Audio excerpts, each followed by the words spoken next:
Thank you very much. Congratulations to all of you on International Women's Day. I'm not like Ayaan Hirsi Ali. I don't have any parliamentary elections to go back to, but I do have a little baby boy that I'm feeding, so I will have to leave after this speech. I hope you can forgive me, but I will get all the lowdown on what happened afterwards from my colleagues. On International Women's Day, March 8th, we are here to commemorate Khatun, sweet 23-year-old Khatun, murdered in cold blood by her brothers for dishonoring her family, for divorcing a man she was forced to marry at the age of 16, for unveiling, for dating German men.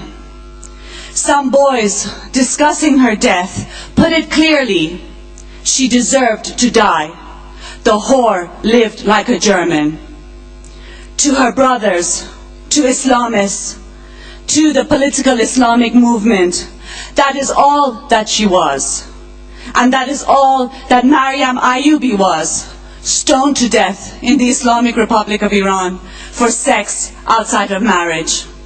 And that is all that sweet 16-year-old Atif Rajabi was, by the Islamic Republic of Iran, hung in a city square for acts incompatible with chastity.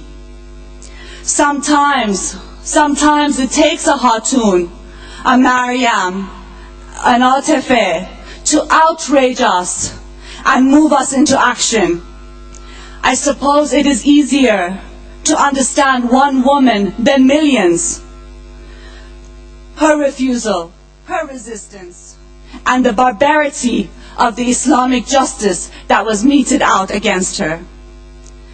But also Khatun and others like her personify, they symbolize the status of women, the subhuman status of women in Islam-ridden societies or Islamist communities from Iran to Iraq and Afghanistan to Germany and Britain. Khatun's death outrages us, not because her murder is a rare tragedy, but because it is so common. There are millions like her, living under sexual apartheid, veiled, gagged, bound, burnt, hacked to death, hung, stoned, axed. Millions who are refusing and resisting and demanding a life worthy of 21st century humanity, to live a life of one's own choosing. How simple these words sound, how simple they should be, yet how difficult it has become to do so in this day and age. Difficult in a new world order where universal values and standards that were taken for granted after having been fought for centuries are under attack. All we hear over and over again, as if a sermon, over the innumerable corpses of women is, well, this is their culture, it's their religion, respect it, tolerate it, don't offend it. Cultural relativism has made all beliefs equal, no matter how misogynist. And nowadays, religions and beliefs seem to have more rights and demand more respect, more tolerance, more equality than humans themselves.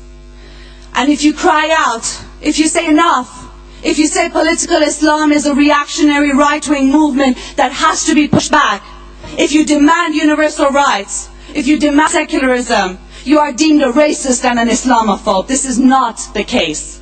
Of course, we must respect humanity and human beings, but not all beliefs are worthy of respect.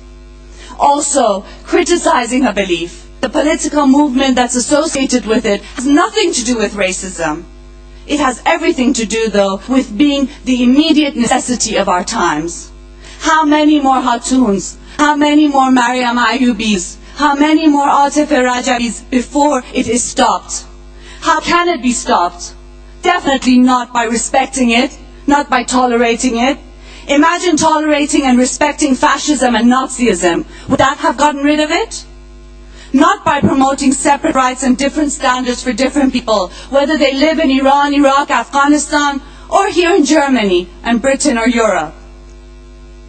Definitely by promoting universal standards for all, universal rights for all. They were fought by progressive humanity, by the left, by the women's movement, by socialists. They belong to everybody. and definitely not by chipping away at secularism, which is in fact a basic minimum now, and not by giving religion more and more access and power to the social sphere. Even it seems we need to call for de-religionization now, and that has become an urgency. How then can we stop it? By confronting it full force.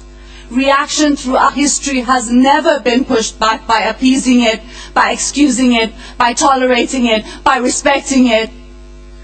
It has been pushed back by looking it straight in the eye and standing up to it full force.